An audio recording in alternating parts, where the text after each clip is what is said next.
Biggest holiday ng taon sa Hong Kong ang Lunar New Year o tinatawag ding Spring Festival.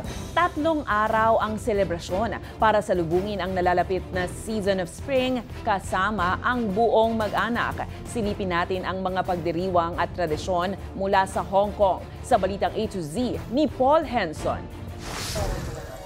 Kung sa Pilipinas, dangwa ang puntahan para sa fresh flowers, dito sa Hong Kong, hot place ang Flower Market Road sa Prince Edward District. Sariwang bulaklak kasi ang kanilang favorite na panregalo at pandekorasyon sa bahay tuwing Lunar New Year. Simbolo ito ng bagong simula at magandang kapalaran. Sa dagsa ng tao, kailangan pa ng police cordon para sa crowd control. Dito mabibili ang naggagandahang orchids na simbolo ng fertility at purity. May mga cute na potted mandarin orange plants din na simbolo naman ng ginto o kayamanan. Highlight ng tradisyon ay pagpunta sa temple. Sa Diamond Hill sa Kowloon, matatagpuan ang Wong Tai Sin Temple. Tingnan naman, entrance pa lang, napaka-festive na. Libo-libo ang nagpupunta rito kapag Lunar New Year. Nagsisindi ng incense para magdasal at makatanggap ng mga biyaya sa bagong taon. Paraan din ito para magbigay galang sa kanilang mga ninuno.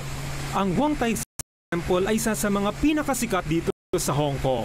Sinasabing natutupad ang lahat ng mga kahilingan kapag nagtungo rito, lalo na ngayong Lunar New Year. May pasyalan rin dito tulad ng Garden of Good Wishes kung saan talaga namang mare-refresh ang mga mata dahil sa relaxing at magandang views. Ang iba naman, tradisyon ang paggamit ng fortune sticks bilang gabay sa landas sa darating na taon. Siyempre, hindi mawawala ang mga handaan kaya diretso sa wet market ang mga tao tulad sa Wan Chai District.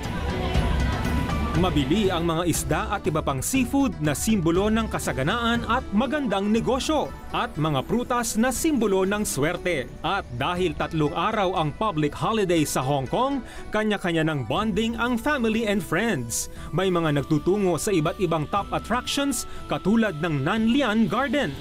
Patok din ang shopping centers sa Causeway Bay para sulitin ang pagsalubong sa Year of the Wood Snake. Para sa Balitang A to Z, Paul Henson, Hong Kong.